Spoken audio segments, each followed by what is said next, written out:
제가 읽겠습니다. 그 얼마나 아름답고 즐거운가. 형제자매가 어울려서 함께 사는 모습. 머리 위에 부은 보배로운 기름이 곧 아론의 수염을 타고 흘러서 그 옷깃까지 흘러내림 같고 헤르몬의 이슬이 시온산의 내림과 같구나. 주님께서 그곳에서 복을 약속하셨으니 그 복은 곧 영생이다. 아멘. 우리 주님께 영광의 박수 올려드리겠습니다. 아멘. 여러분 지난 한 주간 주중에 여러분 다 믿음으로 주 앞에 순종함으로 여러분 사셨습니까? 순종의 삶이 참 중요합니다. 믿음으로 사는 삶이 너무나 중요합니다. 세상 가운데 우리가 편한 길, 그리고 남들이 부러워하는 길, 그리고 남들이 가라고 하는 길, 그 길이 살 길 같지만 우리가 사는 길이 정말로 주의 말씀 따라 사는 길, 그게 복되다는 것을 놓치면 안 됩니다. 진짜 생명의 길이 무엇인지를 여러분 놓치지 않고 담대하게 걸어가시는 모든 성도의 삶 사시기를 축복합니다. 오늘 우리가 믿음으로 그러한 성도의 삶을 살 때 우리에게 너무나 중요한 것이 공동체입니다. 믿음의 공동체, 신앙 공동체로 우리에게 허락하신 이 교회입니다. 오늘 신앙 공동체, 교회에 관한 이야기를 여러분과 나누려고 하는데, 여러분 많은 분들이 그런 이야기를 하시기도 해요. 코로나 시기를 지나면서 이렇게 한번 경험해 보니까 온라인으로 예배만 드려도 혼자 조용하게 예배 드려도 참 좋습니다. 주변에서 자꾸 힘들게 하는 사람 옆에 없으니까 혼자 믿음 생활하기 너무 좋습니다. 여러분 진짜 그렇습니까? 진짜 아니라는 거 깨달아야 합니다. 혼자서 말씀 묵상 잘하고 혼자서 기도 생활 잘하면 되는 거 아닙니까? 왜 신앙생활 하는데 공동체가 필요한 겁니까? 우리도 언뜻 그런 생각을 할 때가 있을지 모르겠어요. 근데 오늘 여러분 말씀을 통해서 분명히 깨닫게 되시기를 바랍니다. 예수님께서 우리에게 이 교회라는 공동체를 허락해 주셨어요. 공동체가 왜 중요한가? 우리 성도들이 세상 한복판에서 살고 있기 때문에 믿음의 관계, 믿음의 공동체가 너무나 중요합니다. 그리고 우리가 그냥 세상 한복판에 그냥 살고 있는 게 아니라 원수들 사이에 놓여 살고 있어요. 세상의 권세, 우리를 무너뜨리려는 그러한 권세들 사이, 그 한복판에서 살고 있기 때문에 믿음의 성도들이 연합하여 교제하며 하나님을 바라보는 삶이 너무나 중요하다는 겁니다. 베드로전서 5장 8절 말씀인데, 여러분 잘 아시는 말씀인데 세 번역으로 한번 우리 한 목소리로 좀 읽어보겠습니다. 함께 읽습니다. 정신을 차리고 깨어 있으십시오. 여러분의 원수 악마가 우는 사자같이 삼킬 자를 찾아 두루 다닙니다. 여러분 진짜 무서운 말씀이죠. 우리가 깨어 있어야 합니다. 여러분 오늘 금요성령 집회 나오셨는데 육신이 좀 피곤하신 분도 계시겠죠. 여러분 정신을 차리고 깨어 있으십시오. 여러분 진짜 그렇습니다. 여러분 조금만 마음을 다르게 해도 세상은 우리를 집어삼키려고 합니다. 그런데 예수 그리스도께서 교회를 세워주셨어요. 근데 그 교회 공동체를 통해서 우리는 그 원수들 사이에서도 믿음으로 함께 나아가 승리하는 삶을 살도록 공동체가 우리에게 주어졌습니다. 또 한번 생각해 볼까요? 예수님께서는 우리를 사랑하시고 구원하시기 원하셔서 어디로 오셨습니까? 세상 한 복판으로 찾아오셨어요. 그러면 우리 성도들은, 주님의 자녀되고 주의 제자된 우리 성도들은 어떻게 해야 할까요? 우리의 삶의 현실 한 복판에서 성도의 삶을 사는 겁니다. 그냥 혼자서 그냥 안전한 곳에서 나는 성경 보고 나 혼자 기도하겠습니다. 그거 아니라는 거예요. 그렇기 때문에 이 세상 한 복판에서 그리스도 안에서 형제 자매된 성도들이 믿음 안에 교제를 한다. 이게 진짜 기쁨이고 감사고 은혜입니다. 왜 그럴까요? 세상이 자꾸 우리를 유혹하기도 하고 넘어뜨리려고 하는데 믿음의 길을 함께 걸어가는 성도가 있다. 함께 기도하는 성도가 있다. 이건 너무나 귀한 감사이고 선물인 거죠. 그래서 성도의 공동체로서의 교회는 예수 그리스도로 인하여 다른 성도들을 만나게 됩니다. 또 다른 말로는 다른 성도를 필요로 하게 돼요.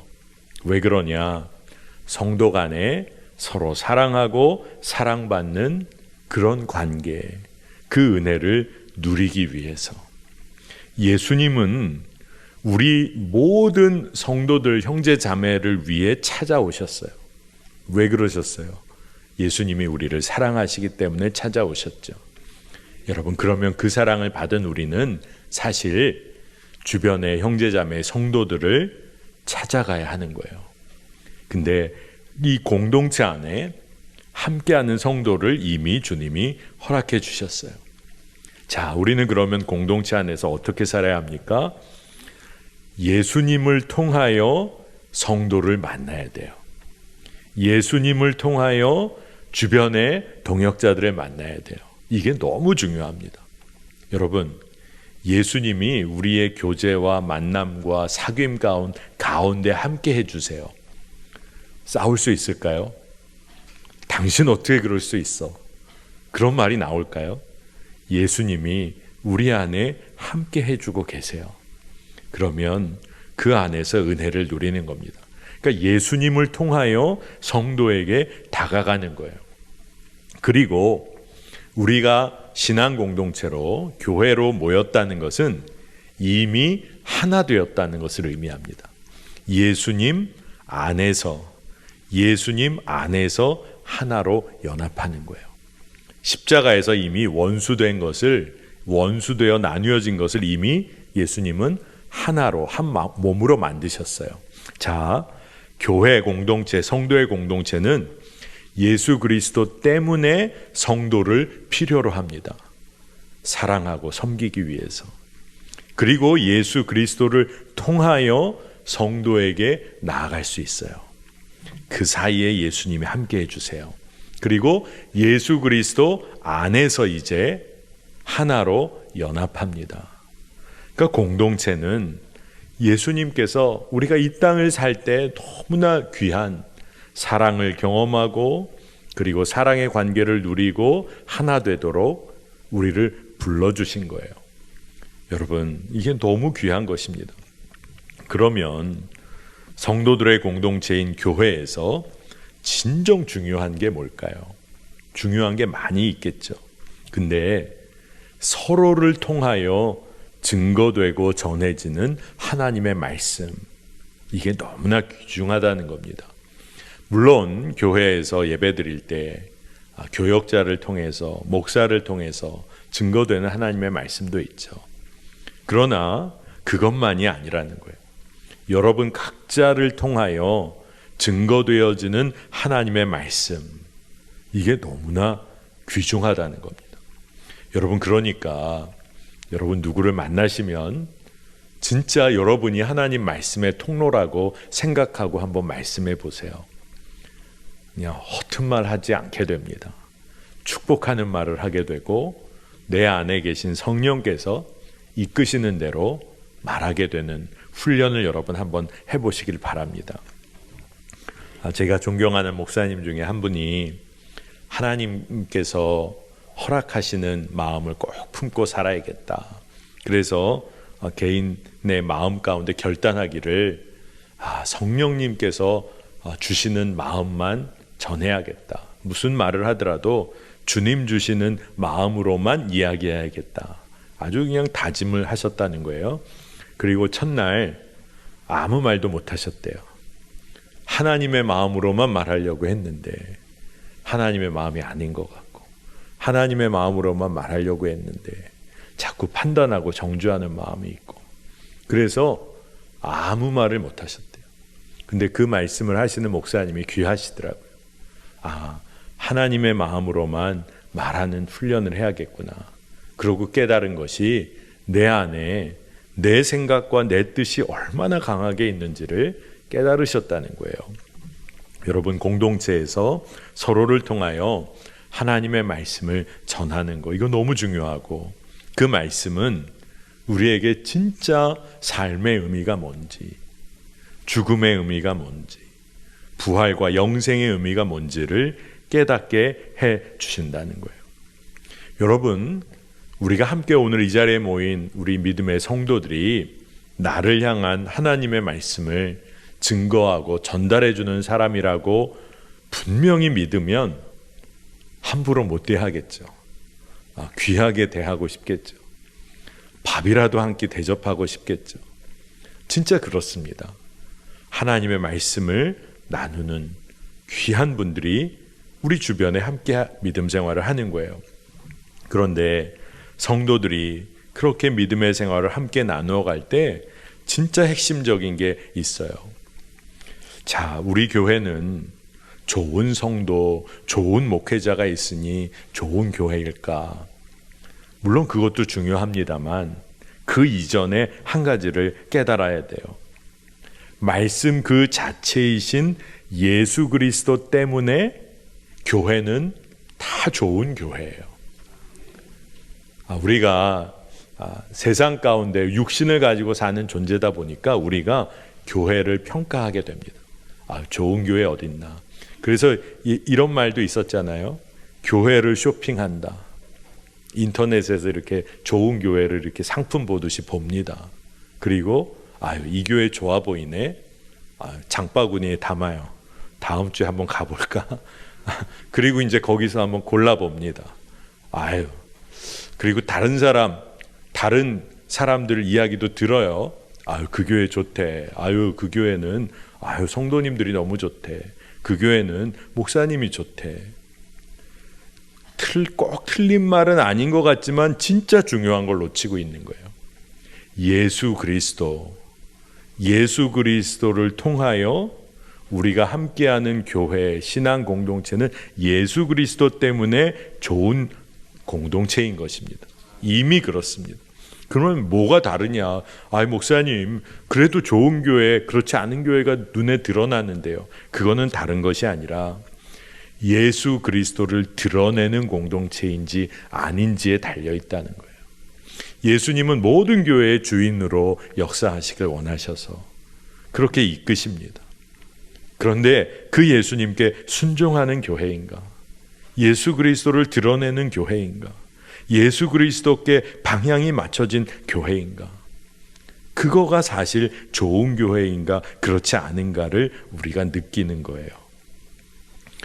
건물이 아주 크고 화려한 교회, 중세의 교회가 그랬어요. 그러나 중세의 교회는 타락했어요. 우리가 기억하고 있습니다. 그렇기 때문에 우리가 원하고 바라는 교회, 그게 중요한 게 아니라 사실은 예수 그리스도께서 이끄시는 방향을 따라가는 교회, 그게 진짜 좋고 아름다운 교회라는 것입니다. 그러면 우리는 하나님께 대한 감사에 늘 거하고 성도의 죄를 용서하시는 예수 그리스도 안에 거함으로 교회에서 기쁨과 감사를 누리는 거예요. 진짜 좋은 교회, 예수님을 드러내고 예수님과 연합하는 은혜를 누리는 교회입니다. 여러분, 매화교회는 그런 교회인가요? 예수님만 드러내는 교회입니까? 우리가 그렇게 기도하며 그리고 하나님이 그렇게 이루실 것을 믿고 나아가는 거예요. 주님이 이미 허락하셨다. 그 교회를 허락하셨다. 믿고 가는 거예요. 그러니 교회 공동체는 인간의 뜻에 따라 이루어지고 결정되는 교회 아니어야 하는 것이죠. 하나님께서 이미 허락하신 축복이라고 믿는 거예요, 교회를. 그래서 그 공동체 교회에 마음을 다하여 참여하는 겁니다. 이 말을 여러분 꼭 잘 이해하고 마음에 한번 새겨보시기 바랍니다. 우리가 어떤 교회의 모습을 우리의 뜻대로 좋은 모습으로 열심히 만들어가는 것, 그게 아니라 주님께서 이미 축복과 아름다움과 놀라운 은혜로 이미 교회를 허락해 주셨다는 거예요. 그러니 거기에 믿음으로 함께 참여하는 겁니다. 그래서 예수님을 드러내는 거, 이게 진짜 좋은 교회예요. 그러니 우리가 형제 자매를 사랑한다, 이거 하나님이 말씀으로 우리 보고 그렇게 하라고 하셨으니까 해야지, 그것도 귀한 마음이지만 이 교회 공동체는 이미 형제 자매를 사랑하는 관계로 하나님이 우리에게 주신 거예요. 믿음으로 누리고 참여해야 한다는 겁니다. 자, 100만 명의 영혼을 구원했다는 기도의 사람 드와이트 무디, 여러분 기억하실 거예요. 이 무디 목사님. 근데 이 무디 목사님이 9남매였답니다. 그 어머니 베시 홀튼 여사가, 어머니가 9남매, 근데 그 남편이 일찍 세상을 떠난 거예요. 그래서 9남매를 홀로 키워야 됐는데 그 당시로는 이 9남매를 다 감당할 수가 없어서 마음 가운데 그래도 내가 다 키울 수 없으니 정말 좋은 가정에 입양을 시킬 수 있는 아이들은 입양을 시키고, 그리고 내가 키울 수 있는 아이들은 키우고 기도하며 그래야겠다. 근데 이 엄마의 그런 마음이나 그런 영적인 분위기를 아이들이 알게 됐는지 눈치를 챘는지 아이들이 어느 날 엄마 다 붙잡고 울기를 시작한 거예요. 아이들이 엄마 베시 홀튼 어머니 베시에게 이야기를 했습니다.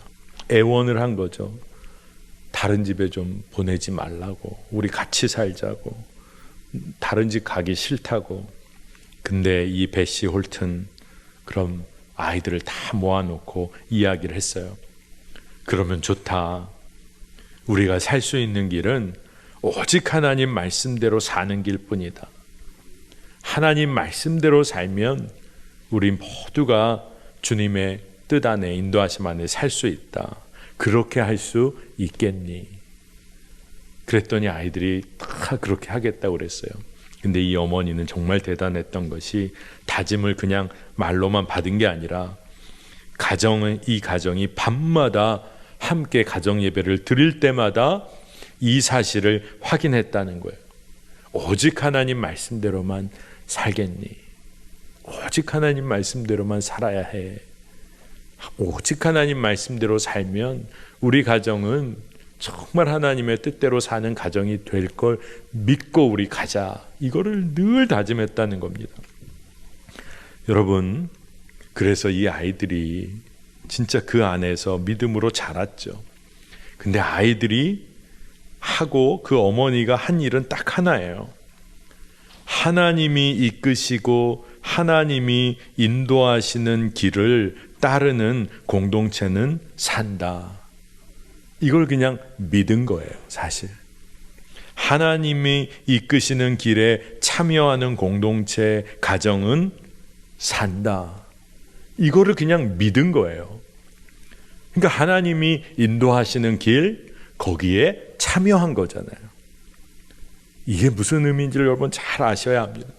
교회를 하나님이, 신앙 공동체를 하나님께서 이끄시는 교회로 이미 우리에게 허락해 주셨어요. 그러면 거기에 아멘으로 참여하면 되는 거예요. 믿음으로 순종하면 되는 거예요. 그런데 이것을 우리가 놓칠 때가 많아요. 교회 공동체가 가지고 있는 아주 특별한 특징이 있습니다. 제가 여러분과 말씀을 나눌 때 한두 번 강조했던 내용인데, 저는 보네푸어 목사님의 성도의 공동생활이라는 책을 참고해서 오늘 여러분에게 말씀을 전하고 있어요. 그런데 이 보네푸어 목사님이란 분이 이 공동체, 특히 성도들의 공동체의 특징을 영적인 실제다, 영적인 공동체다, 아주 특징적으로 그런 말로 표현을 했어요. 이게 무슨 말이냐? 예수 그리스도 안에 있는 하나님의 말씀이 가장 우선이 되는 공동체라는 겁니다. 여러분, 교회는 정말 그래야겠죠. 예수 그리스도 안에 드러난 말씀이신 예수님, 그 말씀이 가장 중심이 되는 공동체다. 그러니 그리스도의 말씀에 따라 부름받은 사람들이 성도잖아요. 그러면 그 성도들이 함께 성령 안에서 교제한다. 그러면 그 공동체는 영적인 실제, 영적인 공동체라는 거예요. 에베소서 4장 4절 말씀을 보겠습니다. 그리스도의 몸도 하나요, 성령도 하나입니다. 이와 같이 여러분도 부르심을 받았을 때에 그 부르심의 목표인 소망도 하나였습니다.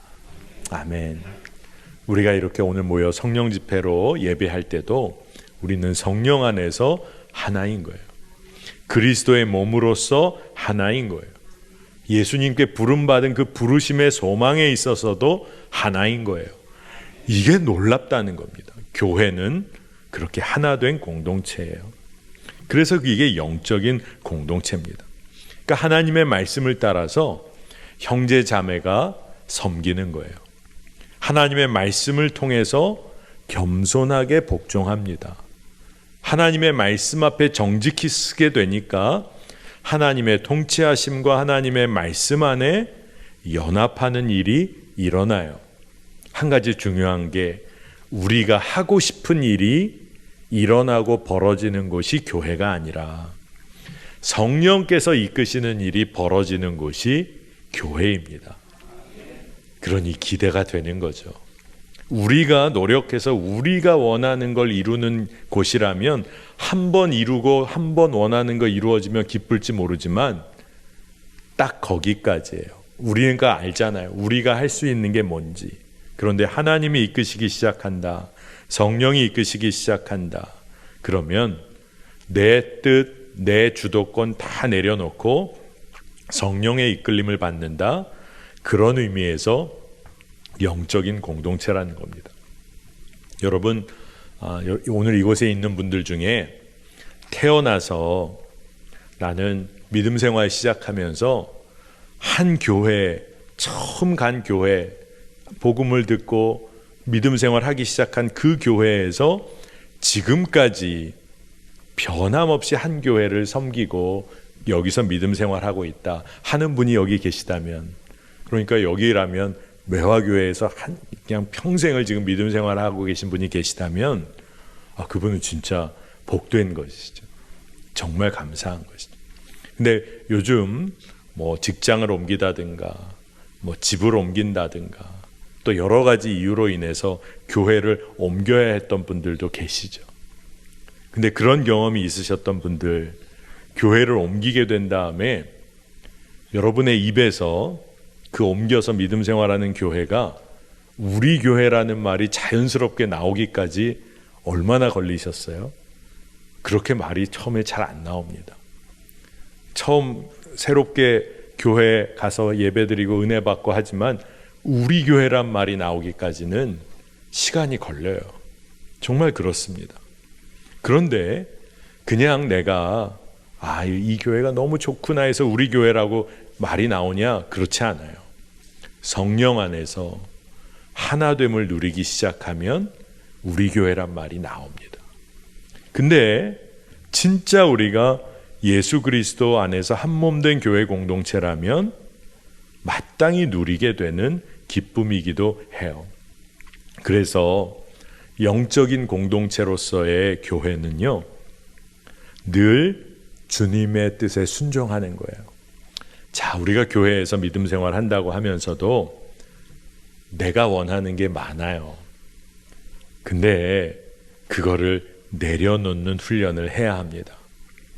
우리가 형제자매를 사랑하고 섬기고 봉사하는 것도요, 참 무서운 것이 자기 만족을 위해서 사랑하고 봉사하고 구제에 참여할 때도 있어요.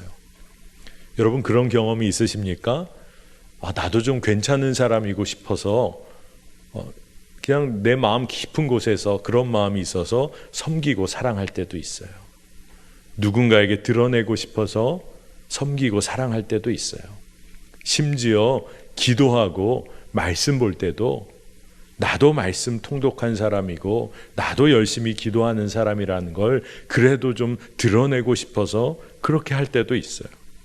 그런데 진짜 우리가 사랑하고 섬기고 말씀 보고 기도하고 이 모든 일은 뭐 때문에 해야 하는 것인가? 그리스도를 위하여 하는 일이에요. 그리스도 때문에 하는 일이에요. 그리스도 안에서 하는 일이에요. 그렇게 하게 될 때 영적인 공동체, 주님이 주신 선물을 누리는 겁니다. 자, 여러분, 우리가 그런 이야기를 할 수도 있어요. 진짜 형제 자매 성도들 안에서 사랑을 경험했기 때문에 저는 이 교회가 너무 좋습니다.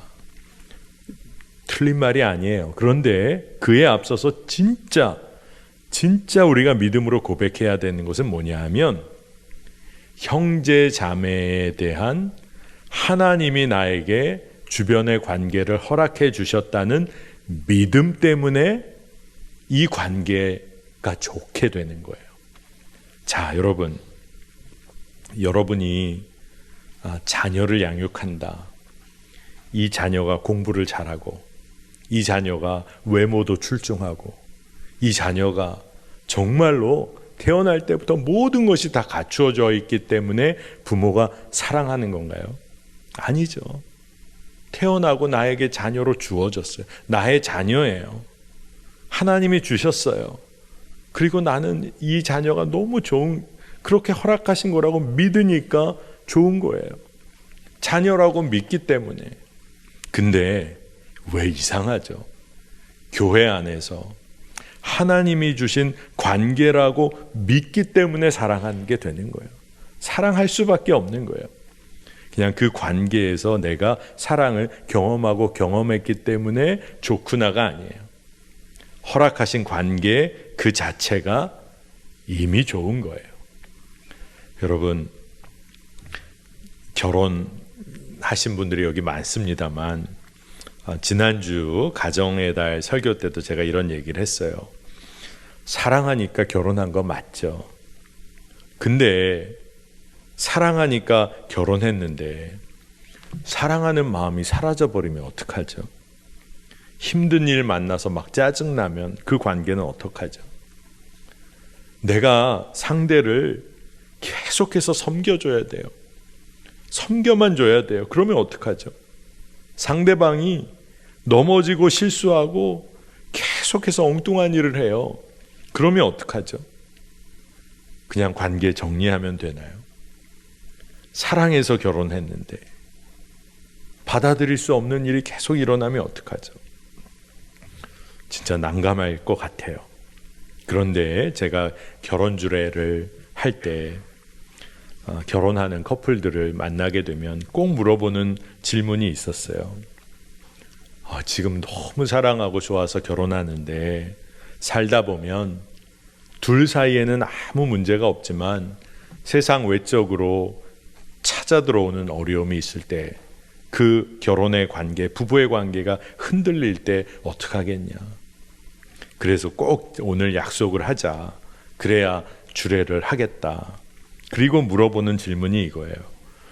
어떠한 어려운 일을 만나도 우리 두 사람은 서로 결코 포기하지 않는 관계다.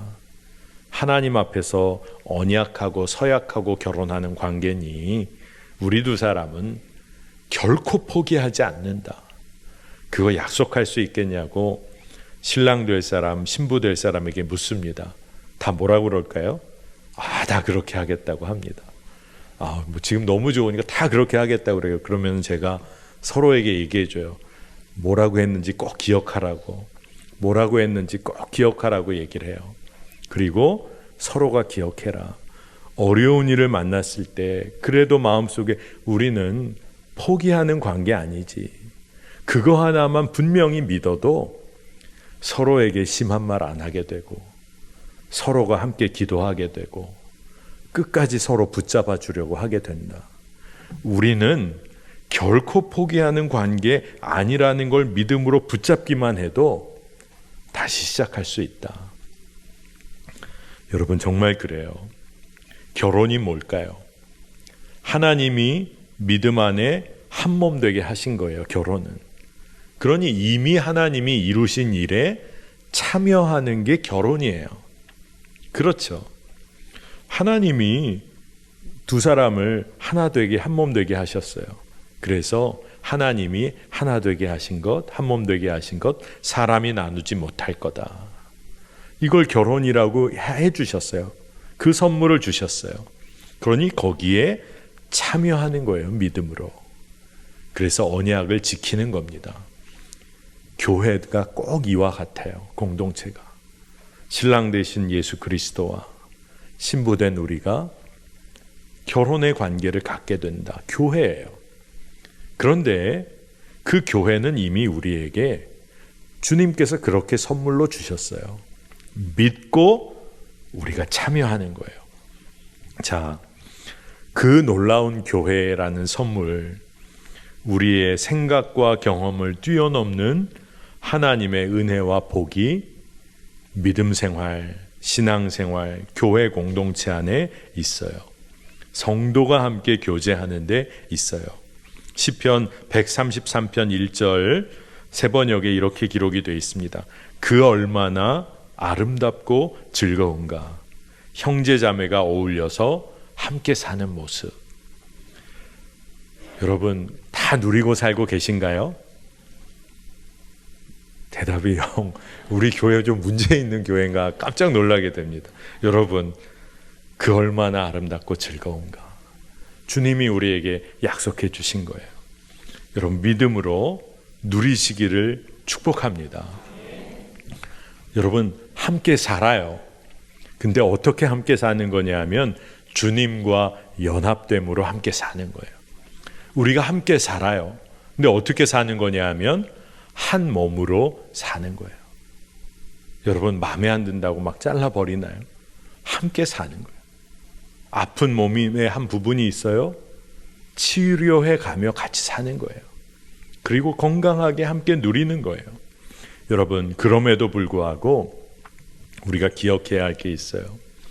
왜 주변에 있는 성도들, 동역자들, 목회자들 다 왜 하나님은 이렇게 허락해 주셨을까? 왜냐하면 우리의 연약함을 서로를 통해 발견하게 하나님이 허락해 주셨어요. 연약함도 허락해 주셨어요. 여러분 교회 믿음 생활하고 하나님 따르고 말씀 보고 기도하는 곳이면 늘 아무 문제가 없어야 되잖아요. 근데 이상하죠. 교회 안에서 자기중심적인 일이 많이 일어나요. 자기 의로움을 주장하는 일도 많이 일어납니다. 가장 아름답고 선하고 거룩하다는 공동체 안에서도 이런 일들이 일어나요. 남 정죄하고 판단하는 일도 일어나요. 왜 그럴까요? 교회가 또한 죄인들의 공동체이기도 하기 때문에 그래요. 육신을 갖고 사는 우리가 있기 때문에 그래요. 그런데 한 가지를 깨달아야 하는 것이죠. 그러니 우리는 교회 안에서 자기의 주장하고 자기중심적인 어떤 일하고 남 판단하고 정죄하라고 주님이 부르신 게 아니라 우리가 함께하는 것은 서로가 하나님의 증거가 되도록 주님을 드러내는 증인이 되도록 불러주신 거예요. 그래서 여전히 연약하고 부족하다는 것을 서로 인정하면서도 서로가 서로를 섬기는 겁니다. 성령이 인도하시는 대로. 여러분 내 뜻대로 잘해보려고 했어요. 근데 싸움이 났네. 근데 뭐라고 우리가 얘기합니까? 사실은 잘해보려고 한 거야. 내가 당신 얼마나 사랑하는지 몰라. 근데 실수를 했네. 우리가 다 그런 존재예요. 그러니 성령이 인도하시는 대로 서로를 섬기는 거예요. 한 가지만 기억해도 교회는 주의 뜻에 합한 교회로 성장하리라 믿는데 자기 주장하는 장소가 아니다. 하나님의 말씀이 드러나도록 하는 곳이다. 그러면 하나님 인도하신 대로 섬기고 실천하다 보면 가장 약한 자의 가치를 알아볼 수 있는 공동체, 아마 교회가 건강한 교회인가 아닌가를 보는 기준 중에 하나가 있다면 약한 자가 행복하게 믿음 생활할 수 있는 공동체, 그렇다면 건강한 교회라 믿어요. 여러분, 이 공동체에서 우리는 무엇을 하며 그리고 무엇을 감당하며 살아야 할까요? 그냥 빠르게만 말씀드릴게요. 시간이 많이 지나서. 우리는 하나님 앞에 내 뜻과 내 의지를 내려놓는 경험을 꼭 해야 합니다. 예수님께서 십자가에서 수치, 수모, 그리고 육신의 온갖 고통을 다 당하셨어요. 근데 그 이유는 다 딱 한 가지, 여러분을 위해서, 날 위해서 그 일을 감당하신 거예요. 그런데 우리가 공동체 안에서 말 한마디에 마음 상해서 사랑하고 섬기지 못하겠다. 주님을 기억하셔야 돼요. 주의 십자가에 받으신 수모와 모욕과 고통을 기억해야 돼요. 그러니 우리가 교회에서 해야 할 일 중에 하나는 섬기는 거예요. 내 안에 살아 역사하시는 주님으로 인해 섬기고 사랑하는 일입니다. 섬기고 사랑하면 옆 사람 이야기 잘 듣게 될까요? 안 듣게 될까요? 그 사람 삶의 이야기를 잘 들어주게 됩니다. 하나님의 말씀만 잘 듣는 게 아니라 형제 자매의 삶의 이야기를 잘 들어주는 거예요. 그게 바로 영혼을 돌보는 일이 됩니다. 주님의 십자가 사랑이 기억되니까 어려운 이들, 그 이의 짐을 짊어져 주는 거예요. 여러분, 교회 안에서 서로의 짐을 끝까지 짊어져 주는 게 중요한 두 가지 이유가 있어요. 그것은 우리가 서로의 짐을 짊어져 주면서 서로가 서로를 결코 포기하지 않는 관계, 끝까지 용서하고 용납하며 끝까지 주 안에서 교제하겠다는 것을 드러내는 것이기 때문에 중요한 거예요. 그리고 그 일을 통해서 주님이 부어주시는 기쁨을 누리게 됩니다. 저는 오늘 이곳에 모인 우리 매화교회 성도님들, 주님이 교회라는 공동체를 선물로 주셨어요. 이 안에서 진짜를 누리며 살게 되시기를 축복합니다. 우리 이런 것도 해보자, 이런 것도 해보자, 너무 귀해요. 그러면 그것이 주님의 뜻대로 이끌리도록 기도하는 거예요. 그리고 주님이 하시는 일에 함께 참여하는 것입니다. 그래서 우리가 자기 주장하는 게 아니라 어떻게 하면 하나님의 뜻대로 순종할까? 하나님이 이끄시는 대로 함께 걸어갈까? 그 일을 위하여 서로 권면하고 훈계하고 때로는 함께 응원하는 일을 하는 겁니다. 그 일을 우리가 꼭 주 안에서 함께 해 나가기를 원합니다. 때로는 우리의 마음에 여러 가지 인간적인 마음이 들 때가 있어요. 하지만 우리가 믿음으로 주님께서 가장 아름다운 교회를 우리에게 허락하셨다. 믿고 그 일에 참여하는 거예요. 세상 한가운데 놓여있는 교회. 그러니 교회 안에서 우리가 믿음으로 아름다운 교제를 하고 사랑을 누릴 뿐 아니라 세상 한 복판에 있는 이유가 뭘까요? 세상에 형제 자매들을 섬기는 교회가 또한 되어야 합니다. 이미 우리에게 주신 은혜가 있어요. 이미 성취된 교회라는 선물을 우리는 받았어요. 그러니 믿음으로 참여하고 그리고 믿음으로 교회를 통하여 주의 사랑을 증거해야 할 줄을 믿습니다. 여러분, 가정도 마찬가지예요. 하나님이 허락하신 선물, 여러분 믿음으로 참여하는 겁니다. 그러나 성도들이 교회 안에서 교제하고 믿음 생활할 때 우리만의 안전지대를 만들려는 것은 아니라는 것을 알아야 합니다. 우리는 교회 안에서 우리의 자기 의로움 주장하는 모습, 나의 참 연약한 부분 다 깨어지고 드러내는 삶을 경험해요. 은혜를 경험한다는 얘기예요. 그렇게 연약한 부분 드러나면 얼마나 창피하고 민망할까요? 그게 아닙니다. 드러나는데 하나님이 은혜로 덮으신다는 거예요.